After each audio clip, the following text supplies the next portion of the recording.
Hi అండి. ఇవాళ నేను బఠానీ కుర్మా చేస్తున్నాను. పచ్చి బఠానీతో కుర్మా చేస్తున్నాను.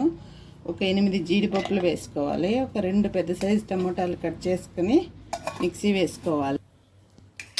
ఇప్పుడు ఒక కడాయి పెట్టుకుని కడాయిలో ఒక 2 స్పూన్ల ఆయిల్ వేసుకోవాలి. ఆయిల్ వేసుకున్నాక పోపు దినుసులు వేసుకోవాలి.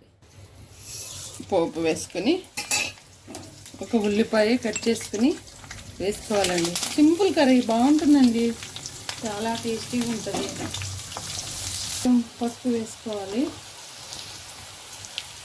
వేసుకున్నాక ఇది మిక్సీ వేసుకోవాలి. మిక్సీ వేసుకున్నది వేసుకోవాలి. మసాలా సింపుల్ అండి, చిన్న చిన్న కొంచెమైనా ఇంగ్రీడియంట్స్, ఈజీగా చపాతీలకు సూపర్గా ఉంటుంది. ఇప్పుడు ఆయిల్ కొంచెం పైకి వచ్చేంత వరకు వేయించుకోవాలి. వేయించుకున్న తర్వాత ధనియాల పొడి ఒక 1/2 టీ స్పూన్, జీలకర్ర పొడి ఒక 1/2 స్పూన్, కారం సరిపడినంత, నేనైతే 1 స్పూన్ వేసుకున్నాను.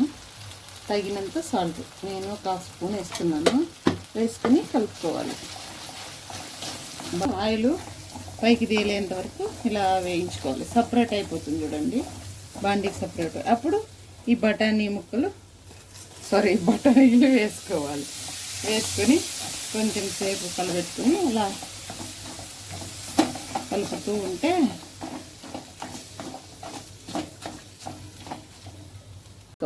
మూత పెట్టుకున్న తర్వాత ఇప్పుడు మూత తీసుకుని కలుపుకోవాలి. మొత్తం ఇలాగ కలుపుకున్న తర్వాత ఇందాక మిక్సీ వేసుకున్న జార్లోనే కొన్ని వాటర్ వేసుకొని కలుపుకోవాలి.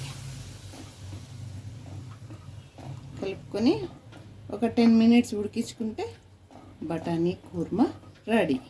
కుర్మా రెడీ. చాలా టేస్టీగా ఉందండి, నిజంగా చాలా బాగుంది. చపాతీలకి చాలా బాగుంటుంది. మీరు కూడా ఒకసారి ట్రై చేయండి. ఉంటానండి. నచ్చితే ఒక లైక్ చేయండి, నా ఛానల్ని సబ్స్క్రైబ్ చేసుకోండి. ఉంటానండి.